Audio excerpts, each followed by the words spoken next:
LAP, B से हो गया बहुसंख्यक, और पहला A से आप कह सकते हैं कि अगड़े हो गए, दूसरे A से आधी आबादी जो महिलाओं की है वो हो गई, और P से पुअर यानी A to Z। तो ये पार्टी सबों की पार्टी है और हम सब लोग जो हैं सबको साथ लेकर के चलते हैं और सबके लिए काम हम लोगों ने किया है।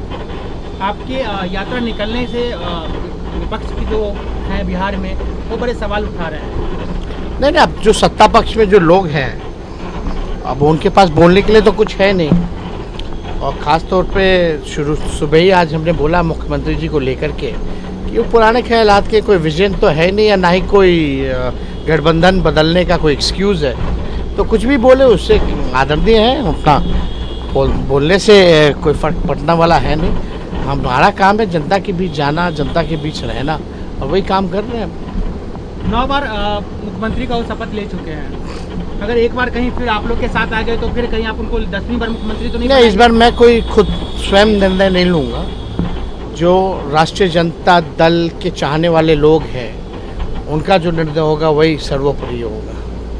लेकिन उनको लेने के बारे में आप सोच सकते हैं क्या फिर से? जनता मालिक है, हम तो जनता कहेगी तो सारा निर्णय जो है उनके ऊपर है। अभी तो घूम रहे हैं तो बहुत आक्रोश है, और जहाँ तक जनता दल यूनाइटेड की बात है तो हमने खुद भी कहा है अब कुछ रह नहीं गया है, कुछ हो तब तो। जनता दल यूनाइटेड पार्टी जो है वो तो हमने कह दिया 24 में ख़त्म होना है, अब वो ख़त्म हो भी जाएगी। जनता दल यूनाइटेड का कोई भविष्य नहीं है।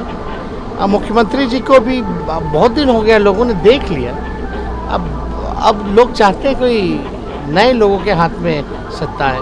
आप नीतीश जी को लेकर बहुत सॉफ्ट है, आपने कहा नीतीश जी की कोई गलती नहीं है, कई लोग जो है उनको दिग्भ्रमित किया, तो क्या कहना क्या चाह रहे हैं कि नीतीश जी नहीं चाह रहे थे गठबंधन टूटना? देखिए, समझदार लोग समझ रहे हैं इस बात को कि हमारा इशारा किनके तरफ था, है ना।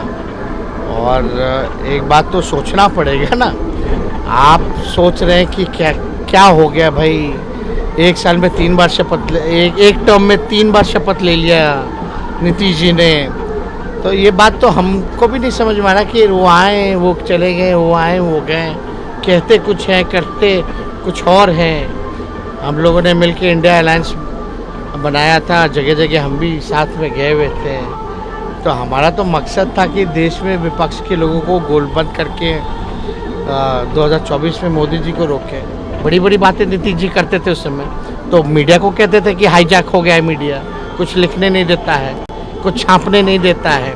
अब तो उन्हीं पर जो है हाईजैक हो गया है लगता है। एक अंतिम सवाल, जो भी हो सरकार आपकी चली गई, लेकिन हमने देखा कि विधानसभा में जिस तरीके से जेडीयू के कुछ लोग गायब हो गए, बीजेपी के कुछ लोग गायब हो गए, सम्राट चौधरी ने खुलेआम कहा कि जो हमारे वाले इधर उधर हुए उन पे कार्रवाई करेंगे, पीछे सब कहा जा रहा है कि आपका हाथ था, आप सरकार गिरा दिए थे। अब कौन हमारे लोग इधर से उधर गए, उनका अपना निर्णय था, वो गए हैं, किस दबाव में गए हैं, किस परेशानी में गए हैं, क्या उनको कहा गया है, उनके परिवार के लोगों को क्या कहा गया है, ये सब हम जानते हैं, बताने की ज़रूरत नहीं। अब बिहार की जनता बहुत होशियार है, सब बातों को समझती है।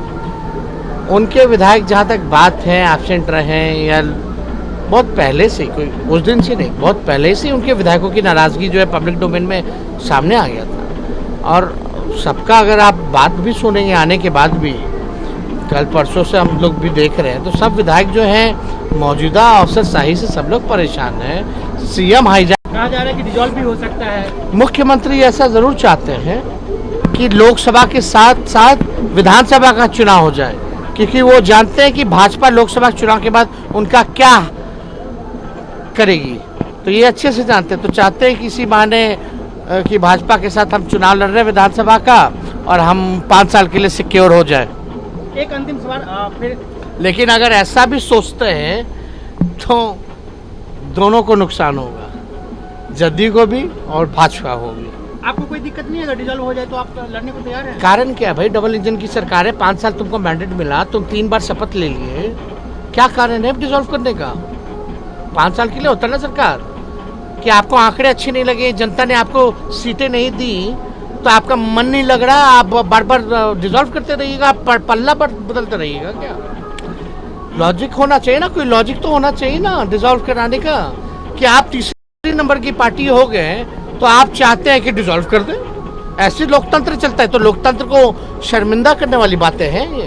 आपने लोकतंत्र की बात की है, आज सुप्रीम कोर्ट को इंटरफेयर करना पड़ा और जो चंडीगढ़ में जो मेयर के चुनाव में जो हेरफेर हुआ था, आज सुप्रीम कोर्ट ने कहा कि ये गलत हुआ, आप और कांग्रेस को जो है वो सीट दे दी मेयर का। उन्होंने सुप्रीम कोर्ट ने घोषित किया मेयर का उम्मीदवार और उन्होंने माना कि ये जो तो हुआ था टेम्परिंग हुआ था। आप कैसे देख रहे हैं कि अगर ये इस तरीके से होगा जो आप क्या कहेंगे? जो पकड़ा गया वो तो सीसीटीवी है तो पकड़ा गया। अब तो चाहेंगे कि लाइव जो है कैमरे हर जगह लगे हैं जहाँ भी पोलिंग स्टेशन है या जहाँ भी काउंटिंग होती है। और सेम इसी तरीके का काम 2020 में हुआ था। हम लोग सरकार बना लिए थे, ऐसे ही 10 से 15 सीटें हम लोगों को बैलेट से हराने का काम किया गया, जो वोटें रद्द कर दी गई। किसी हमारे कैंडिडेट को 12 वोटों से हरा दिया गया, किसी को 50 वोट से हरा दिया गया, किसी को 100 वोट से हरा दिया गया। यही काम हुआ।